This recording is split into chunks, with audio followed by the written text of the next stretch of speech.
오늘 읽은 본문의 말씀을 가지고 다윗과는 같지 아니하였으며 라는 제목으로 같이 우리 말씀의 은혜를 나누기를 원합니다. 자, 오늘 본문의 배경은 다시 북이스라엘에서 남유다로 옮겨 오는데 거기서 만나게 되는 사람이 누구냐면 남유다의 9번째 왕인 아마샤 왕을 오늘 만나게 됩니다. 이 아마샤는 자기 신하들에게 배신을 당하고 살해당한 요아스 왕의 아들이었습니다. 지난주에 우리가 살핀 북이스라엘의 여호아하스의 아들 요아스 왕과는 이름은 같은데 사람은 다릅니다. 아버지가 부하들에게 살해당하고 자신은 그 아버지를 살해한 그들에 의해서 왕이 된 사람이 아마샤입니다. 그 아마샤의 마음이 여러분 어떠했겠습니까? 자기 아버지가 자기 부하들에 의해서 살해당했어요. 그리고 아버지를 살해한 그 사람이 자기를 왕으로 세웠어요.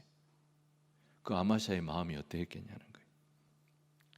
그의 삶은 우리가 인간적으로 생각해 봐도 아마 긴장의 연속이었을 겁니다. 혹시 이 사람들이, 이 아버지의 신하들이 나도 마음에 들지 않으면 아무도 모르게 죽여버리지 않을까? 나는 과연 언제까지 이 왕위를 지켜낼 수 있을까? 그의 마음속에 이런 두려움이 떠나지 않았을 겁니다. 그리고 또 한편으로는 그 아버지를 죽인 원수들을 매일 만나야 됩니다. 국정을 같이 해야 되니까 계속 같이 만나고 의논해야 합니다. 그들을 볼 때마다 그 마음이 어떠했을까요? 아버지를 죽인 원수들이에요. 근데 그들은 너무 잘 먹고 잘 살고 있어요. 속에서 분노가 치밀어 올라오지 않겠습니까? 내가 지금은 힘이 없어서 가만히 있지만 내가 힘을 갖게 되는 날이 오면 내가 너희들을 그냥 두지 않으리라. 그러니까 이 아마샤의 마음속에는 하나는 두려움, 하나는 분노, 이 두 마음이 아주 복합적으로 그의 감정 속에 계속 쌓여가는 그런 삶을 살았던 사람이 바로 이 아마샤가 아니겠는가 생각을 합니다. 그러면 성경은 이 아마샤의 생애를 어떻게 평가하는가? 3절에 보니까요, 아마샤가 여호와 보시기에 정직히 행하였으나 그가 그 조상 다윗과 같이 아니하였다. 이게 성경의 평가예요. 성경의 평가는 그가 다윗에 미치지 못했다는 것입니다. 이게 무슨 의미일까? 여러분, 아마샤의 생애를 딱 요약을 해서 한 단어로 표현한다면 분노일 것 같습니다. 분노. 이 분노를 이 사람이 처리를 못해요. 이 분노를 이 사람이 해결을 못해요. 그래서 계속 쌓아두었는데 이게 폭발을 합니다. 그러면서 이 사람이 망합니다. 이 점이 다윗과 달랐다는 것입니다. 다윗에게도 분노가 있었어요. 그 분노를 만드는 상처가 다윗에게도 있었다 이 말이에요. 그런데 다윗은 이 분노와 상처를 해결하는 방법을 아는 사람이었어요. 아마샤는 그 길을 가지 않았던 거예요. 이게 아마샤가 다윗과 같이 않았던, 다윗에 미치지 못했다라고 하는 평가를 받는 이유가 됐을 것 같아요. 자, 오늘 첫 번째로 다윗과 같이 아니하였으며, 이 말씀을 조금 더 우리가 생각을 해보려고 합니다. 요아스의 아들 아마샤가 왕이 된 나이가 몇 살이라고 그랬습니까? 25이라고 그랬습니다. 여러분, 아마샤를 제가 생각하면요, 우리 역사에 누가 떠오르냐면 정조 임금이 떠오릅니다. 영조 때 이 정조의 아버지였던 사도세자를 죽이는 일을 주도했던 세력이 노론이었습니다. 노론 벽파였습니다. 정조 임금에게 이 노론 벽파는 자기 아버지를 죽인 원수 세력입니다. 근데 자기가 왕이 되고 나서 보니까 이들의 도움이 없이는 정치를 할 수가 없어요.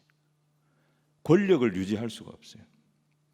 그래서 정조는 아버지의 원수이지만 이 노론 벽파와 손을 잡을 수밖에 없었습니다. 그들 앞에 계속해서 비밀 편지가 정조와 이 노론 벽파 사이에 270여 통 비밀 편지가 오고 갔는데 거기 보면 정조가 얼마나 아양까지 들고 있는 모습이 나옵니다. 이 사람들 앞에서 굉장히 겸손해요. 근데 겸손하지만 그게 진짜 겸손일까요? 속에는 칼을 품고 있는 거예요. 이런 사람들의 마음속에 뭐가 있냐면 분노가 있는 거예요. 이 분노를 이길 수 있는 길이 없는가? 이 분노를 이길 수 있는 길은 성경이 말씀하시기를 인격적으로 하나님을 만나는 방법 외에는 없다는 것입니다. 여러분, 우리는 이 분노를 상처 때문이라고 말하기도 합니다. 아마시아는 25살의 왕이 됐잖아요. 그러니까 다 봤을 거예요. 다 판단을 했을 거예요. 자기 아버지가 어떻게 죽었는지, 또 자기가 어떻게 왕이 됐는지, 자기 아버지를 죽이고 자기를 왕으로 세운 사람들이 누구누구이고 어떻게 살아가는지 그걸 다 보았을 겁니다. 그 마음이 어떠했겠습니까? 야, 우리 집안은 왜 이렇게 고난이 많은가? 우리 집안은 다윗의 후손이고 우리 집안은 언약의 가문이라고 하고 축복의 가문이라고 그렇게 말은 하는데 증조 할머니의 살육 사건이 벌어지고 거기서 삼촌들 다 죽고 겨우 우리 아버지가 살아남았는데 왕은 됐지만은 결국 신하들의 손에 우리 아버지마저도 살해당하고 자기가 이어서 왕이 되긴 했지만은 항상 두려움과 긴장 속에서 살아가는 거예요. 이게 뭔가? 이게 축복인가? 하나님은 정말 우리를 사랑하시는가? 그 마음속에 상처 덩어리, 상처가 가득한 인생이 아마시아의 인생이지 않았을까 생각합니다. 여러분, 이 상처는 고통입니다. 큰 아픔입니다. 이건 절대 감당하기 쉬운 것이 아닙니다. 그런데 그 상처에 성령님이 개입하실 때 그 상처에 치유가 일어나기 시작합니다. 성령의 치유를 경험하면서 그 상처에 대한 해석이 바뀌기 시작합니다. 원망과 열등감의 상징이었던 그 상처가 하나님의 은혜의 방편으로 해석이 되기 시작하는 것입니다. 그 은혜를 경험하는 것이 뭐냐? 하나님을 나의 하나님으로 만나면서 이루어지는 것입니다. 아마샤와 그의 아버지 요아스에게는 이 과정이 보이지 않습니다. 이게 다윗과 같지 않았다는 것입니다. 여러분, 상처라고 하면 다윗을 빼고는 이 얘기를 할 수가 없습니다. 시편 27편 10절에 보시면 다윗이 뭐라 그랬느냐? 내 부모는 나를 버렸으나 내 부모는 나를 버렸으나 여호와는 나를 영접하시리이다 그랬습니다. 정말 다윗은요, 그 아버지한테도 인정을 못 받았던 인물이었습니다. 사무엘이 이새의 아들들 다 제사에 초청을 했어요. 하나님 그 중에 하나에게 사울을 대신해서 기름 부어 이스라엘의 왕으로 세울 거다. 그래서 이새의 아들들 다 데리고 오라 그랬어요. 근데 이새는 7 아들을 다 데려가면서 막내 아들이었던 다윗을 양치라고 내버려 두고 갑니다. 그 아버지에게도 인정받지 못했던, 아들 취급을 제대로 받지 못했던 사람이 다윗이었어요. 그는 사울의 사위가 되지 않습니까? 그런데 장인에게 버림받아요. 철저하게 짓밟혀요. 장인에 의해서 가정이 다 파괴가 돼버리고 사회적 지위는 다 박탈당하고 평생 도망자가 돼서 쫓겨다니는 신세가 되어졌어요. 노년에는 그 아들 압살롬에게 배신당하고 시므이 같은 신하에게 조롱당하고, 따져보면 세상에 다윗보다 상처가 많은 사람이 있겠나 할 정도로 다윗의 인생도 만만치 않은 인생이었어요. 근데 여러분, 다윗의 노년을 한번 보세요. 다윗의 노년에 분노가 보이지 않아요. 다윗의 노년에 복수, 상처 이런 게 보이지 않아요.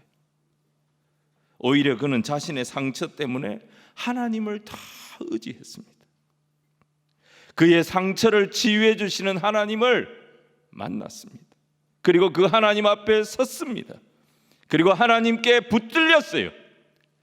그가 상처 때문에 하나님 앞에 나아가고 그 상처 때문에 하나님의 손에 붙들릴 때에 그에게, 사울에게 얼마든지 복수할 수 있는 기회가 왔지만 그는 범죄하지 아니하고 그 유혹을 넉넉히 이기고 나올 수가 있었던 것입니다.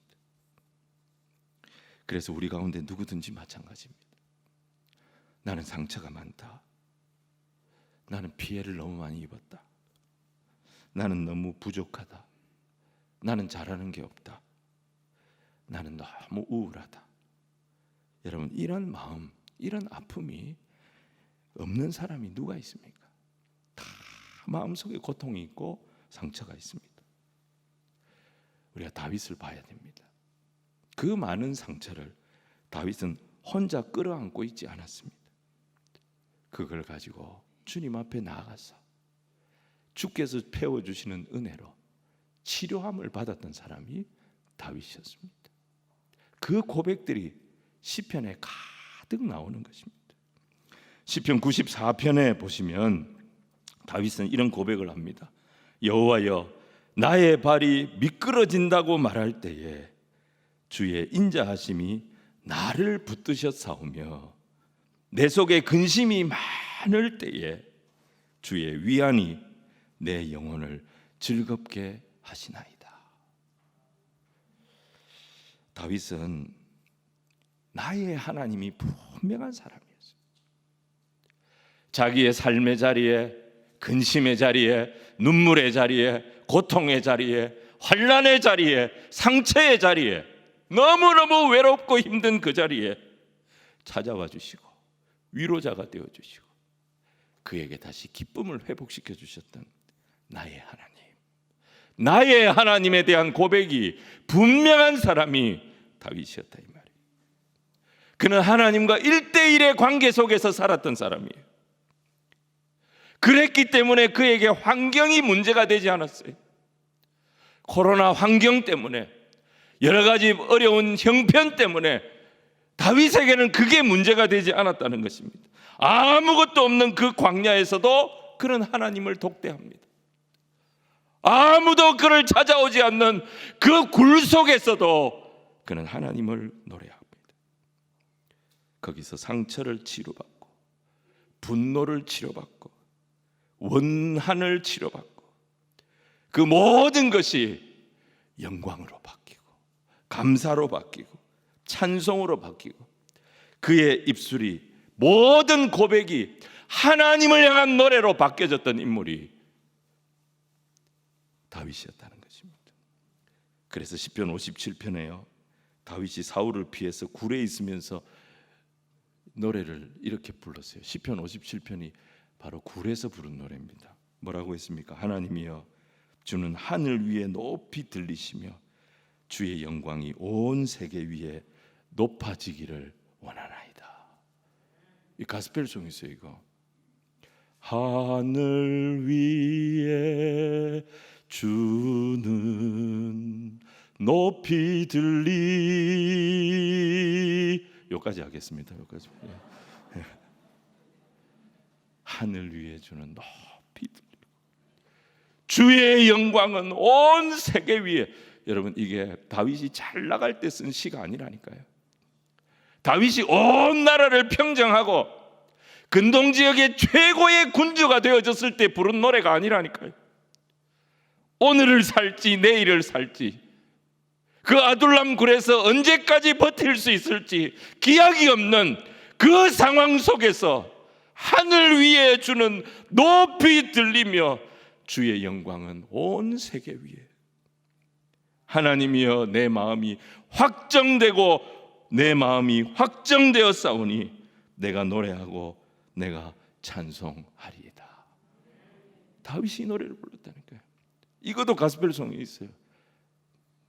내 마음이 확정되고 확정되어 싸우니. 여기까지 하겠습니다. 모든 것을 다 뺏기고 쫓겨난 사람의 노래가 이런 노래였다는 거예요.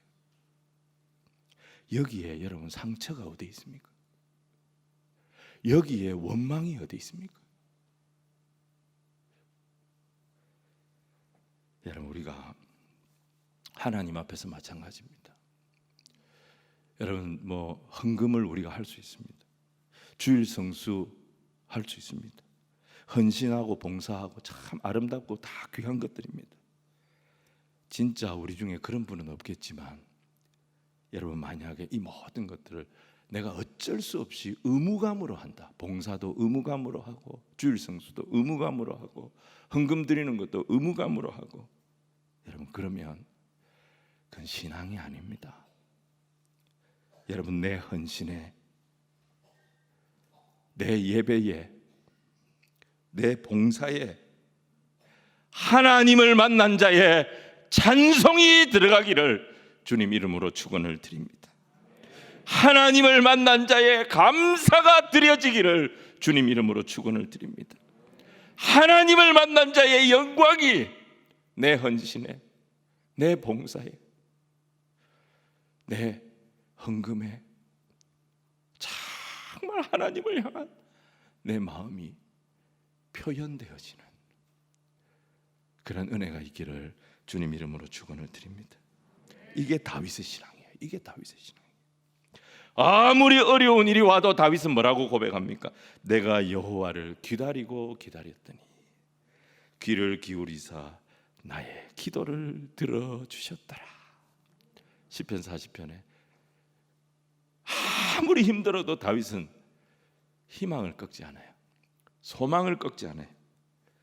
하나님을 기다리는 거예요. 하나님을 기다리는 거예요. 하나님을 기다리고 기다렸더니 하나님 진짜 내 기도에 귀 기울여 주시고 나를 만나 주시더라는 거예요. 내 영혼이 잠잠히 하나님만 바라며 나의 구원이 그에게서 나오는도다. 사랑하는 성도 여러분, 다윗은 나의 하나님이 있었던 거예요. 내가 만난 하나님, 나를 만나주시는 하나님, 나의 하나님이 있었기 때문에 어떤 위기에도 내가 여호와를 기다리고 기다렸더니 내 영혼아, 자기 영혼에게 얘기해요. 내 영혼아 불안해하지 마라. 내 영혼아 염려하지 마라. 내 영혼아 잠잠히 하나님만 바라라. 나의 구원이 그에게 있다. 다윗은 자기 영혼을 향하여 축복했던 것입니다. 이게 다윗의 신앙이에요. 나의 하나님이 있는 사람이었어요. 성경은 우리에게 이걸 붙잡으라는 거예요. 다윗이 뭘 했는가, 다윗이 어떻게 살아냈는가, 어떻게 업적을 남겼는가, 그걸 우리 보고 하라는 게 아니라 다윗이 가졌던 나의 하나님, 나를 만나주신 하나님, 그 하나님을 다윗처럼 우리도 붙잡는 자가 되라는 것이 성경의 요구인 것입니다. 아마샤는요, 이게 없어요. 나의 하나님이 없어요. 그러니까 이 사람이 겸손한 게 아니에요. 조심한 거예요. 자기가 힘이 없으니까, 자기가 어떻게 될까 봐 조심한 거예요. 두려워서. 힘이 없으니까 매사에 실수하면 안 되니까 신중했던 거예요. 겸손한 게 아니었어요. 근데 자기가 더 이상 신중할 필요가 없고 자기가 더 이상 두려워할 이유가 없는 상황이 딱 되니까요, 이 사람의 안에 내재되어져 있던 분노가 폭발해 버립니다. 나의 하나님, 내게 주신 말씀, 내게 베푸신 은혜, 이것만이 우리의 분노를 녹이는 것입니다. 고린도전서 15장 10절 사도 바울이 뭐라 그랬어요? 내게 주신 은혜가 있음에 강조하고 있습니다. 내게 주신 은혜가 있기 때문에 염려도 이기고 불안도 이기고 분노도 녹이고. 여러분, 내게 주신 은혜가 있는 사람은 흔들리지만 넘어지지 않습니다. 내게 주신 말씀이 있는 사람은 넘어진다 하더라도 다시 일어납니다. 이런 은혜가 저와 여러분에게 있기를 주님 이름으로 축원을 드립니다. 오늘 두 번째는요, 아마샤가 얼마나 신중하게 출발하는가, 이걸 좀 봤으면 해요. 두 가지를 잘했어요.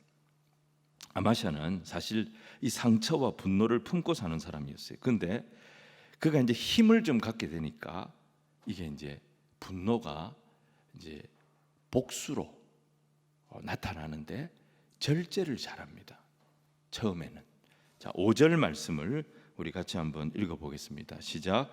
나라가 그의 손에 굳게 섬에 그의 부왕을 죽인 신복들을 죽였으나 그랬습니다. 자, 그가 왕을 죽인 자들을 이제 죽입니다.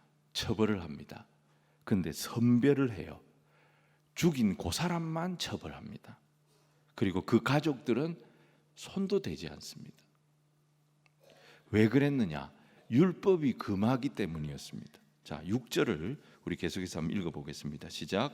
왕을 죽인 자의 자녀들은 죽이지 아니하였으니 이는 모세의 율법책에 기록된 대로 함이라. 곧 여호와께서 명령하여 이르시기를 자녀로 말미암아 아버지를 죽이지 말 것이요 아버지로 말미암아 자녀를 죽이지 말 것이라. 오직 사람마다 자기의 죄로 말미암아 죽을 것이니라 하셨더라. 그가 아버지의 복수를 하긴 합니다. 근데 개인 감정을 최대한 절제를 합니다. 그죠? 부상당한 왕이 자기 아버지였잖아요. 신하가 왕이 부상당했으면 마땅히 도와야 되는 거 아닙니까? 근데 그 신하들이 어떻게 했어요? 부상당한 자기 아버지를, 저항할 수 없는 자기 아버지를 왕인데 살해를 했습니다. 그걸 생각만 해도 피눈물이 나지 않겠습니까? 근데 자기에게 이제 힘이 생겼어요. 그 사람들을 처벌할 수 있는 힘이 생겼다고요. 근데 자기 감정대로 하지 않아요. 율법의 테두리 안에서 처벌했던 것입니다. 만약에 원한을 그냥 갚듯이 그냥 했을 경우에 그 일 때문에 제사장 그룹이 동요를 하면 자기 힘으로 이걸 감당할 수 있을 자신이 없었던 것입니다. 그래서 처벌을 하지만 굉장히 감정을 절제하고 신중하게 합니다. 이거는 참 잘한 것이었어요. 아마샤의 이런 모습은 다른 백성들에게도 굉장히 왕에 대한 안정감을 줬습니다. 여러분, 뭔가 지도자가 개인의 어떤 개인 감정이나 개인 취향에 치우치고 있다, 이걸 사람들이 금방 알아차립니다. 그걸 알아차리고 나면 개인 감정에 의해서 움직이는 사람이다, 그런 마음을 열지 않습니다. 뭔가 감정에 치우치지 아니하고 뭔가 원칙이 있고 균형이 있다, 사람들이 그때 신뢰를 하고 마음을 열게 되는 것입니다. 하나님도 그런 사람을 사용하시는 것입니다. 하나님과 사람 사이에 신뢰를 받는 것은요, 이건 눈에 보이지 않는 어마어마한 재산을 얻는 것입니다. 아마샤가 이걸 잘한 거예요. 절제를 한 거예요. 또 하나 아마샤가 잘한 게, 아주 신중하게 한 게 뭐냐면 에돔과 전쟁을 하는데 이 에돔은 남유다의 암덩어리 같은 그런 존재였습니다. 근데 이걸 완전히 굴복을 시킵니다. 에돔은 유다의 남동쪽에 있는 나라인데 유다의 가시 같은 나라였습니다. 근데 이 에돔을 쉽게 공격을 못해요. 왜냐하면 이 에돔이 완전히 돌산으로 되어 있습니다. 요즘으로 말하면 저 아프가니스탄 같은 나라입니다. 저 나라를 러시아가 손을 못 댔고 미국이 손을 잘 못 대고, 왜냐하면 이 완전히 요새로 되어 있어요. 돌산입니다. 숨으면 못 찾습니다. 이 골치 아픈 에돔이 반역을 일으켰는데 아마시아가 이 정벌을 합니다. 근데 이 정벌에 성공을 합니다. 역대하 25장에 보면 아주 자세한 기록이 나오는데 아마시아가 이 에돔을 치기 위해서 군대를 모으는데 몇 명을 모으냐면 30만 명을 모읍니다. 남유다에서 여러분 30만 명의 군대를 모았다는 것은 엄청나게 남유다의 국력이 지금 많이 올라왔다는 것입니다. 근데 아마시아는 30만 명으로 부족하다고 본 거예요. 그래서 북이스라엘에서 10만 명의 용병을 돈을 주고 사옵니다. 아마시아는 나름대로 거금을 드립니다. 얼마를 드리냐면 은 100달란트를 드립니다. 은 100달란트 하니까 무슨 주일학교 100달란트라고 생각하면 안 됩니다. 여러분 한 달란트가 6천 데나리온입니다. 한 데나리온은 노동자 하루 품삯입니다. 금 1달란트보다 은 1달란트가 가치가 적다 하더라도 그래서 한 5만 원 정도로 계산을 한다 하더라도 여러분 100달란트면요 300억이에요. 늘 만지는 돈이신가 봅니다, 여러분들. 그때 한 선지자가 이 엄청난 돈을 들여가지고 북이스라엘에서 10만 명의 용병을 사온 거예요, 돈을 주고. 근데 한 선지자가 와서 말해요. 왜 하나님이 기뻐하시지 않는 에브라임 사람들과 함께 하려고 하십니까? 하나님이 전쟁에 나가면 하나님이 왕을 도울 텐데 왜 왕은 군대를 의지하고 왜 왕은 사람을 의지합니까? 저 용병들, 저 북이스라엘의 에브라임 사람들 10만 명이든 몇만 명이든 다 돌려보내십시오. 이렇게 얘기를 한 거예요. 아마시아가 뭐라고 얘기하냐면 저 사람 다 돌려보내면 나는 엄청난 손해를 볼 텐데 이 얘기를 한 거예요. 그때 그 선지자가 뭐라고 답변을 하냐면 역대하 25장 9절 말씀입니다. 여러분들 역대하 25장 9절 말씀 같이 한번 읽겠습니다. 시작. 아마시아가 하나님의 사람에게 이르되 내가 100달란트를 이스라엘 군대에게 주었으니 어찌할까? 하나님의 사람이 말하되 여호와께서 능히 이보다 많은 것을 왕에게 주실 수 있나이다 하니라. 아멘. 한 3분밖에 안 하시는 것 같아요. 은 100달란트가 엄청난 돈입니다. 이걸 지금 손해를 봐야 돼요. 아마시아가 이렇게까지 한 이유가 뭐냐?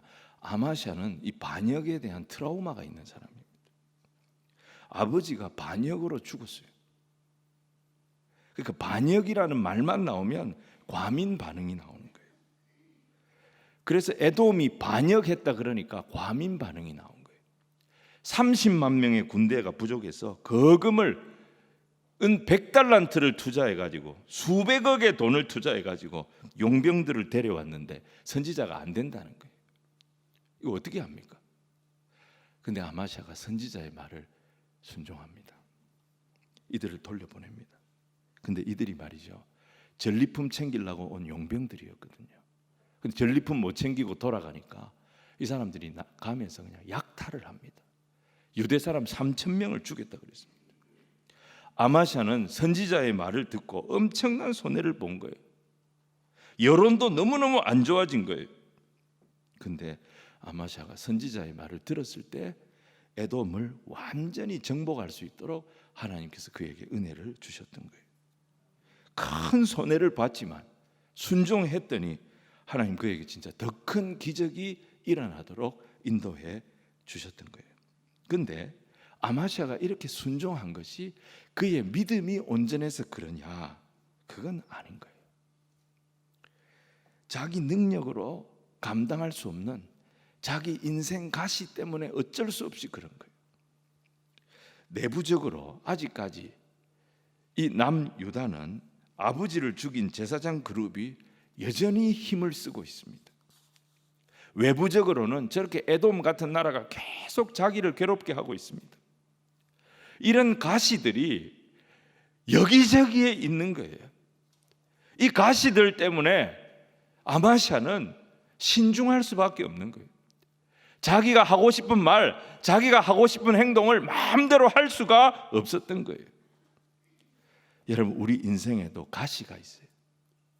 정말 이 가시가 없었으면 좋겠다, 그게 없으면 훨씬 나을 것 같은데 사실은 그 가시가 있기 때문에 우리가 조심하는 거예요.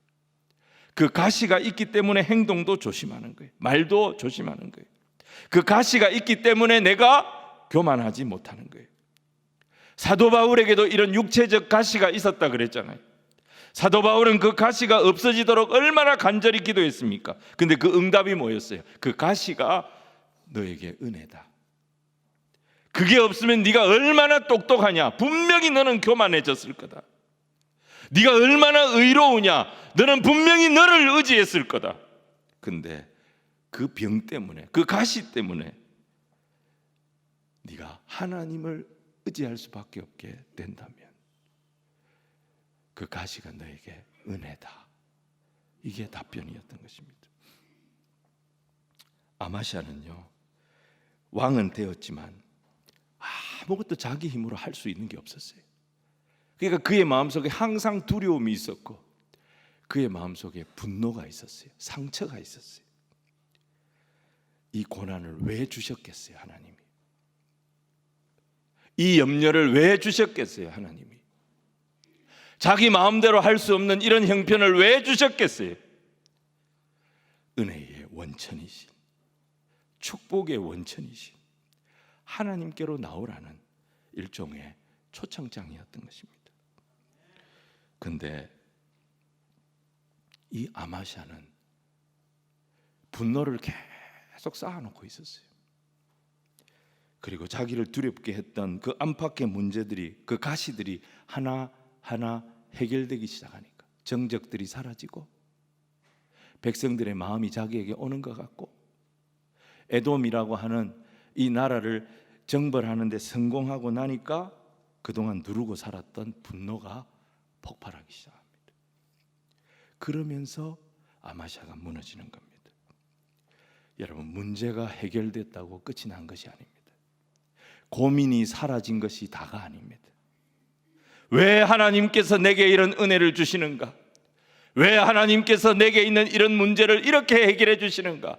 아무것도 한 것이 없는 나에게 하나님께서 왜 이런 긍휼을 베풀어 주시는가? 그 하나님을 찾는 자리로, 그 하나님을 경험하는 자리로, 그 하나님을 만나는 자리로 우리가 나아가는 것이 필요하다는 것입니다. 그래서 다윗이 뭐라 그랬어요? 여호와를 가까이함이 내게 복이라. 다윗이 모든 나라를 다 정복하는 것이 내게 복이라고 말하지 않았어요. 억만금을 갖게 되는 것이 내게 복이라고 말하지 않았어요. 여호와를 가까이함이 내게 최고의 복입니다. 사도 바울은 뭐라고 고백해요?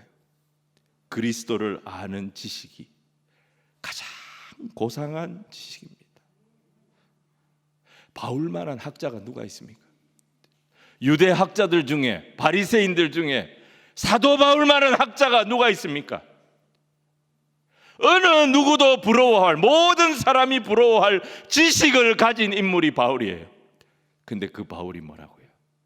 다른 거 다 필요 없고 주님 아는 이 지식이 가장 고상한 지식입니다. 사랑하는 성도 여러분, 다윗이 이런 고백을 하고 바울이 이런 고백을 왜 했겠어요? 자기를 너무너무 잘 아는 거예요. 사람은 별 사람이 없습니다. 사람은 똑같습니다. 두렵고 어려운 일이 있을 때는 겸손한 것처럼 보입니다.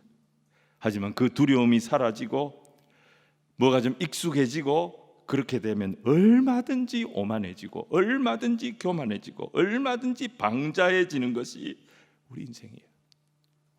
내가 얼마든지 그렇게 될 수밖에 없는 그런 연약한 존재라는 것을 다윗이 알았기 때문에, 사도 바울이 알았기 때문에 어떻게든지 하나님의 은혜 안에, 어떻게든지 하나님의 긍휼의 울타리 안에 자기를 가두어 두려고 다윗도 그렇게 몸부림을 쳤고 사울도 그렇게, 바울도 그렇게 몸부림을 쳤던 것입니다. 오늘 사랑하는 성도 여러분, 좋은 일이든 힘든 일이든 그 모든 것을 통해 주께 감사하고 주께 더 가까이 나아갈 수 있는 그런 저와 여러분이 되기를 주님 이름으로 축원을 드립니다. 오늘 세 번째는요, 아마샤가 무너져요. 아마샤가 어디서부터 무너지느냐?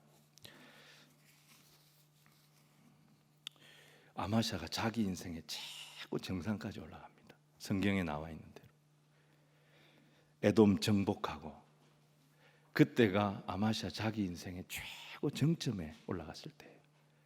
근데 그때부터 아마샤의 인생이 추락하기 시작합니다. 에돔 사람 10,000명을 죽이고 전쟁에 승리했어요. 여기까지 했으면 너무너무 멋지고 좋았을 거예요. 근데 역대하 25장 12절 보면요, 아마샤가 만행을 저지릅니다. 자, 역대하 25장 12절 말씀 같이 읽겠습니다. 시작.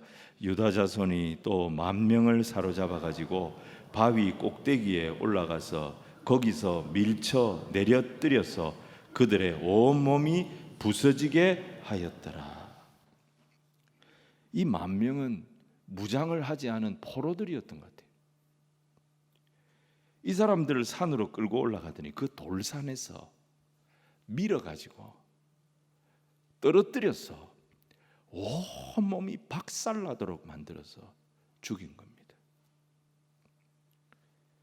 아무리 적이지만 이건 너무너무 악한 짓인 것입니다. 아마샤가 누르고 있었던 분노가 이제 더 이상 통제해야 할 이유가 없어지니까 폭발하는 겁니다. 그리고 그는 에돔을 정복하고 나서 어떻게 합니까? 에돔의 우상들을 가지고 옵니다. 그리고 그 에돔의 우상들을 섬기기 시작합니다. 그때 선지자가 와서, 아니 왕이여, 이긴 나라의 신도 아니고 우리한테 진 나라의 신입니다. 자기 백성을 왕의 손에서 구원하지 못한 신입니다. 왜 그런 신을 가져와서 섬깁니까? 그러면서 이 에돔의 신을 버리라고 경고했어요. 그때 아마샤가 뭐라고 합니까? 누가 너를 왕의 모사로 삼았느냐? 네가 뭔데 나한테 와서 이래라 저래라 하느냐? 그 선지자에게 분노를 터뜨립니다. 그리고 쫓아버려요. 가시가 없어지니까, 정적이 없어지고 자기를 힘들게 했던 나라가 없어지니까 아마샤가 하나님 앞에 온 것이 아니라 괴물이 되기 시작합니다. 그게 다가 아니에요. 심각한 오판을 합니다. 아마샤는 에돔과 전쟁을 마친 뒤에 북이스라엘 왕이었던 요아스에게, 이 요아스는 아람과 전쟁을 하는 나라였습니다. 이 요아스에게 사신을 보내요. 그게 이제 8절의 내용입니다. 8절을 우리 같이 한번 14장 열왕기하 14장 8절 같이 읽습니다. 시작. 아마샤가 예후의 손자 여호아스의 아들 이스라엘의 왕 요아스에게 사자를 보내 이르되 오라 우리가 서로 대면하자 하니라. 이 대면하자, 이 말은 한번 싸우자 이 말입니다. 요세푸스라고 하는 역사가가 쓴 기록에 의하면 이 아마샤가요 요아스에게 편지를 보냈는데, 그 편지의 내용이 뭐냐면 나에게 복종해라, 나에게 복종하지 않으면 내가 칼로 해결하겠다, 이런 편지를 보냈어요. 다윗과 같지 않았다 그랬잖아요. 다윗은 어떻게 했습니까? 아무리 작은 전쟁이라도요, 다윗은 하나님 앞에 전쟁할 때마다 물었습니다.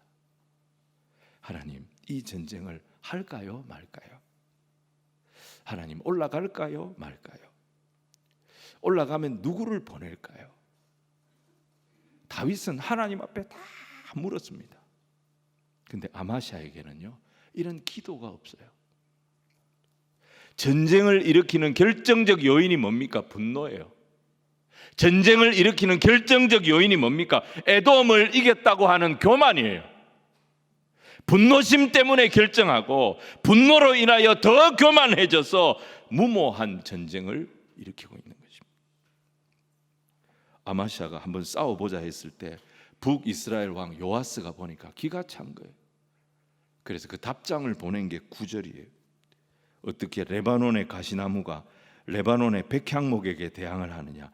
들짐승이라도 너 같은 거 짓밟아 버릴 거다, 이런 내용으로 보냅니다. 누가 백향목입니까? 죄송합니다. 북이스라엘이 백향목이었죠. 누가 가시나무입니까? 남유다가 가시나무라는 거예요. 너희들 나하고 상대가 안 된다는 거예요. 네가 에돔을 이겼다고 지금 정신을 못 차리는 것 같은데 우리는 에돔하고 수준이 다르다. 우리는 아람을 상대하는 나라다. 내가 그냥 못 들은 걸로 할 테니까 너 그냥 거기 살아라. 그때 아마시아는 요아스의 말을 들었어야 했습니다. 끝까지 고집 부리고 전쟁이 이렇게 싸워서 어떻게 됩니까? 박살이 납니다. 그리고 포로로 끌려갑니다. 여러분, 그래서 우리가 알아야 됩니다. 세상에서 깨지기 전에 하나님 말씀 앞에 제대로 한번 깨질 필요가 있어요. 우리가 교만이라고 하는 것은 자꾸 우리를 부풀립니다. 그 교만을 가지고 하나님의 말씀 앞에 나가면 하나님이 말씀으로 그 교만을 푹푹 찔러주세요. 그 김을 빼주세요. 그 들어있는 바람을 빼주세요. 말씀 앞에, 고난 앞에 우리의 교만과 우리의 허풍이 깨어질 때 우리가 온전하여지는 것입니다. 주일 예배 시간마다 우리의 허상이 깨어지는 시간 되기를 바랍니다. 우리의 허풍이 깨어지는 시간 되기를 바랍니다. 우리의 그 교만이 무너지는 그런 시간 되기를 원합니다. 주님, 내가 아무것도 아닙니다. 오직 주의 은혜가 필요합니다. 이거 고백하는 시간이 주일마다 드리는 예배 시간 되기를 소원합니다. 아마시아는요, 잔뜩 교만해가지고 말씀 앞에 서지 않아요. 기도하지 않아요. 허풍으로 나가고 허세로 나가고 교만으로 나갔다가 박살이 난 겁니다. 예루살렘 성벽 400규빗이 무너졌다 그랬어요. 여러분, 400규빗이면 180m입니다. 그리고 성전과 왕의 창고에 있는 금그릇, 은그릇 다 빼앗깁니다. 전쟁의 결과가 너무너무 비참했습니다. 자기도 포로로 잡혀갔다가 풀려납니다. 그 후로 15년을 더 살지만 이름만 왕이지 아무것도 못하는 무기력한 왕으로 삽니다. 그리고 예루살렘에서 반란이 일어납니다. 라기스로 도망갔는데 라기스에서 자기 아버지처럼 자기 신하들에 의해서 죽임당합니다.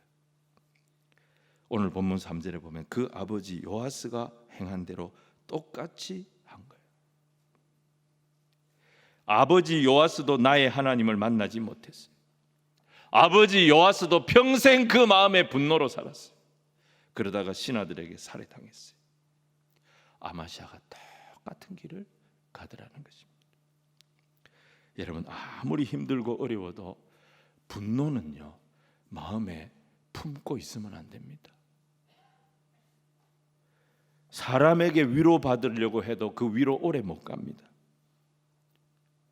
내 마음에 분이 있고 내 마음에 상처가 있는 거 하나님 앞에 계속 가지고 나오는 그런 저와 여러분이 되어야 될 줄 믿습니다. 주의 십자가 앞에 내 짐을 풀어놓는 우리 모두가 되기를 바랍니다. 다윗처럼 하나님의 전능하신 은혜로 내 상처난 심령이 치료되고 채워지는 그런 은혜가 있기를 바랍니다. 다 갖추고 사는 사람 누가 있습니까? 부모로부터 상처 입은 사람 있고요, 형제들로부터 상처 입은 사람 있고요, 진짜 나쁜 사람 만나가지고 이를 가할 정도로 억울한 일을 당한 사람도 있고요. 여러분, 그런 거 하나씩 없는 사람이 우리 중에 누가 있습니까? 다 우리가 죄인들 중에 살아가는데 죄인이 선해봤자 얼마나 선하겠습니까? 다 상처받고 때로는 상처 주고 20살은 20살만큼의 상처가 있고 40살은 40살만큼의 상처가 있다고 하지 않습니까? 모든 사람들이 자기 나이만큼의 상처가 있고 분노가 있다는 것입니다. 그거 어떻게 합니까? 하나님 앞에 나와야 되는 거예요. 하나님 만나서 그 상처가 처리되어져야 되는 거예요. 그 상처가 치유되어져야 하는 거예요. 그래야 우리가 아마시아가 안 되는 것입니다. 아마시아의 길을 가지 말고 다윗의 길을 가는 저와 여러분이 되기를 소원합니다.